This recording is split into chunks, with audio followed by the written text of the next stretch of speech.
Females have 2 X's, and a male has an X and a Y. So with your partner, take a few minutes here and figure out the potential offspring of a male and a female. Go.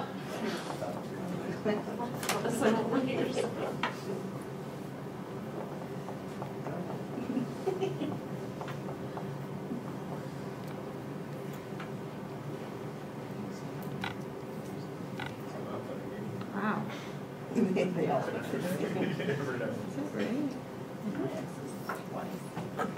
So,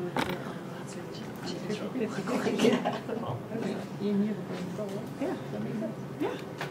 All right. Except in China. So, Yeah, I know. How does that work? the offspring of a male and they what? do forced abortions, A male and a sterilizations. female. In this first space, what's the offspring going to be? Odds. Female. Chance. Here? Female. Here? Male. And here. So what does this tell us? That it's a 50% chance of having a boy and a 50% chance of having a girl. Since there's only 2. So your homework for tonight is this. You're going to go home to your friends and your family and you're going to survey them. Find out who has bent thumbs, who has straight thumbs, and who has attached earlobes, and who has hanging earlobes. And that's your homework for tonight. And then I'm going to leave you with a little story here. Our discoveries that changed the face of science for today is about the father of modern genetics, Gregor Mendel, and that's why we're playing Mendelian tic-tac-toe. And so during the 18th and 19th centuries, before teachers were having their students fill out these Punnett squares, scientists wondered how parents passed along traits to their offspring.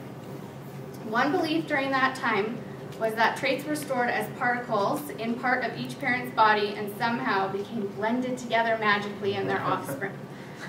But this didn't answer a whole lot of questions. And then along came Mendel.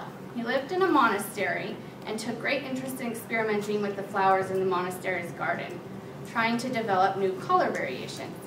He was the first to study only one trait at a time, which allowed him to come up with a mathematical equation showing the relationship between parents and their children. So what did he use to study these traits? Pea plants. He experimented on over 28,000 pea plants and carefully cross-pollinating each one, trying not to contaminate one with the other one. But for years, his discovery had lingered in the shadows of our friend Charles Darwin and his theory on evolution, and it would be longer still before the discovery of chromosomes and DNA, which we now know are what genetics are based upon. So, finally his paper on pea plants was discovered, and the rest is history. But I'll leave you with this question. Do you think that Mendel ate a lot of the pea plants?